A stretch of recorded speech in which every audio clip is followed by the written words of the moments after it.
And General Pruitt, it's good to see you again. Thank you for your willingness to serve, and to your family. As you know, it's a team effort, so I want to thank them as well. I appreciated your opening statement, particularly your written statement, and I want to emphasize we all want clean air. We all want clean water. My state of Alaska has some of the cleanest air, cleanest water, pristine environment literally in the world. But your emphasis on the ability to do both, to grow an economy, to develop our resources responsibly, and protect the environment, I think is very, very important, and I appreciate that focus. I believe the EPA needs a serious course correction. As Senator Ernst talked about, there's a lot of anger, even fear of this agency throughout many parts of the country, and I believe you are the right person to provide that course correction and do something that's very important, which is regain the trust of the American people that I think has been lost in a lot of places in America because of the overreach, because of the lack of focusing on the law. So there's been a lot of discussion this morning about cooperative federalism. And can you explain it in a little more detail? Is that your term, or is that a term that, did you come up with that, or is that something that was actually directed by Congress?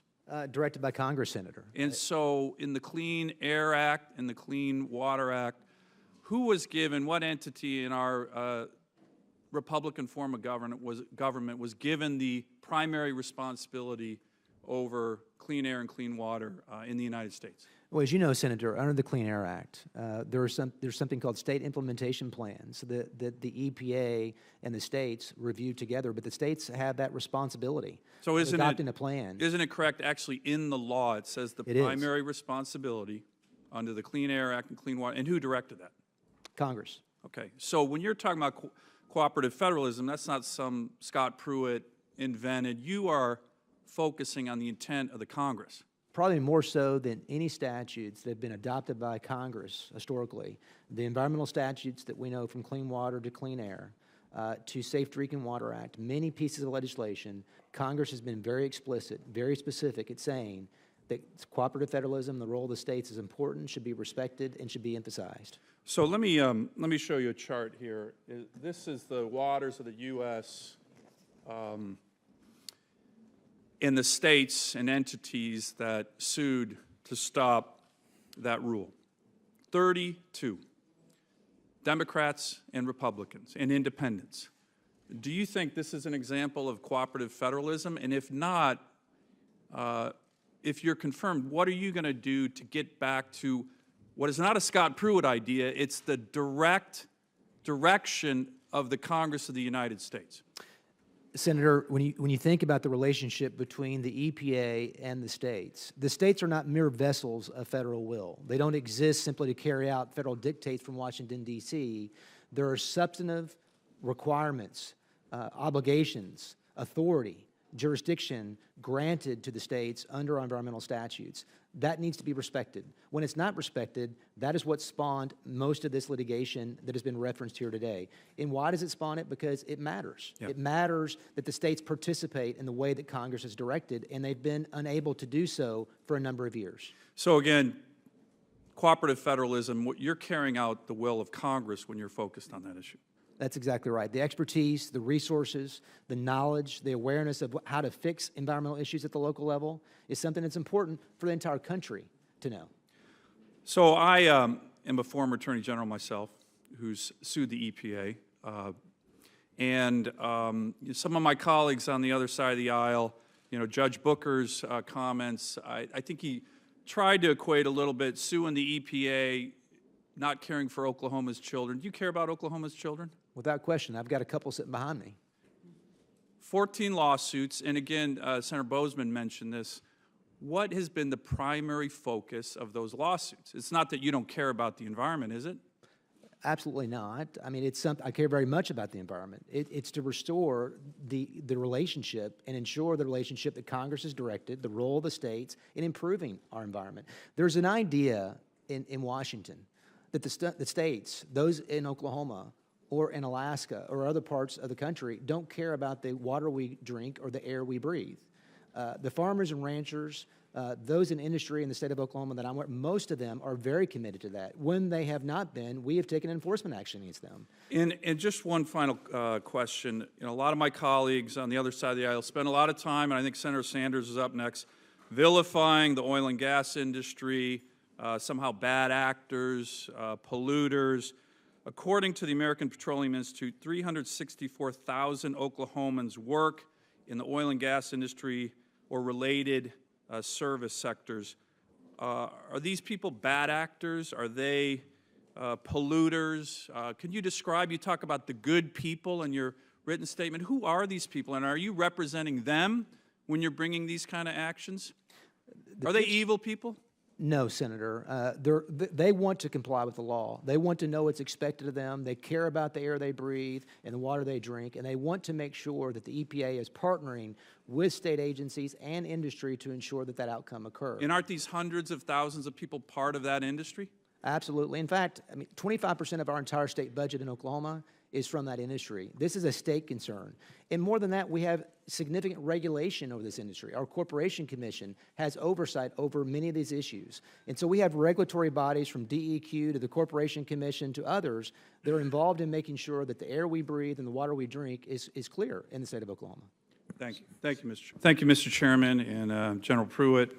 I wanted to focus on, I talked earlier, a number of us talked earlier about the frustrations that the American people have with the EPA. We talked about anger. Senator Ernst talked about fear. I believe it extends to a couple reasons underlying that. One is the agency currently feels that it's empowered to regulate literally every nook and cranny of American life. And related to that, they seem to have very little respect for the rule of law. So let me touch on those. Senator Ernst talked about the WOTUS rule. And literally the EPA has claimed the ability to regulate puddles. As a state with pre-WOTUS, by the way, 65% of America's wetlands in Alaska, we have very significant concerns about this. But I wanted to actually address an earlier comment by Senator Whitehouse, where he said that there's nothing in your record that shows that you have the background to help America's fishing industry.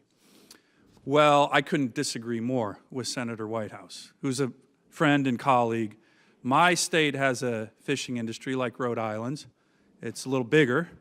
60% of all the Stipulate that it's considerably bigger. Thank you. Mr. Chairman, would you please acknowledge that for the record? With no objection. Almost 60% of all seafood harvested in the United States comes from the waters of Alaska, and it's considered the best, most sustainable, best managed from an environmental standpoint fishery in the world. And you know what the number one issue, the top issue of the fishermen of Alaska is? EPA overreach. So let me give you a specific example. This is a regulation, it's 200 pages, on America's fishermen, the ultimate small businessmen and women. This actually requires, every fisherman in Alaska, commercial fisherman, requires a discharge permit to literally hose off the deck of a ship.